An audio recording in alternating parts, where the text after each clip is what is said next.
Nag-iisa ka lang.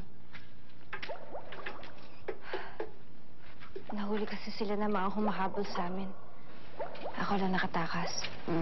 Minsan, kailangan nating magsakripisyo bago natin makuha ang mga bagay na ating inaasam. Alam ko yan. Ang papaya ni Sayan. Dito mo na rin pala nilagay ang tubig ng lawa ng yawa. Maigi.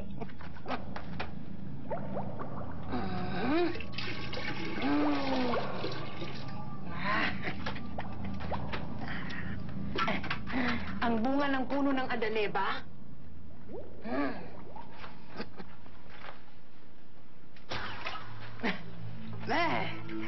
Kapag pumuti na ang usok na lumalabas sa palayok na ito, ang ibig sabihin mo ay gawa na ang gamot na pinagagawa mo. Nakapagdesisyon ka na ba kung sinong bibigyan mo ng gamot? Hanggang ngayon po, hindi ko po alam kung anong gagawin ko. Lumapit ka dito. At marahil ay matutulungan kitang magdesisyon. Ano pang gagawin niyo?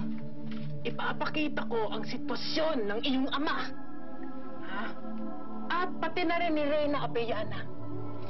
At kapag nakita mo na ang kalagayan ng iyong mga magulang, marahil ay makakapagdesisyon ka na kung sino ang pipiliin mo.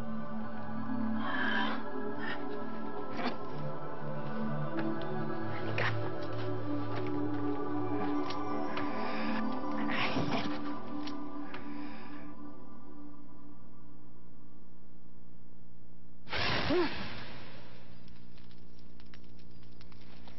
Nagbunga na ang pagmamatiyag natin kay Ina. Naisip akong paraan para hindi na siya magbalik sa puso. Una kong ipapakita sa'yo ang sitwasyon ng iyong ama.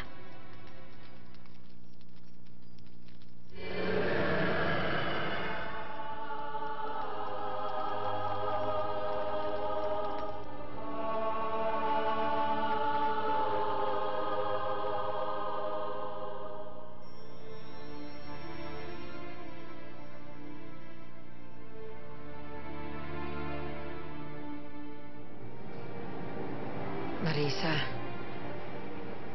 tanggapin na natin ang katotohanan.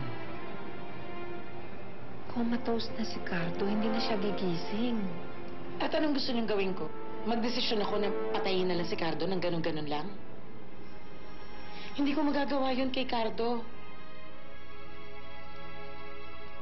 Wala na pag-asa magising si Itay.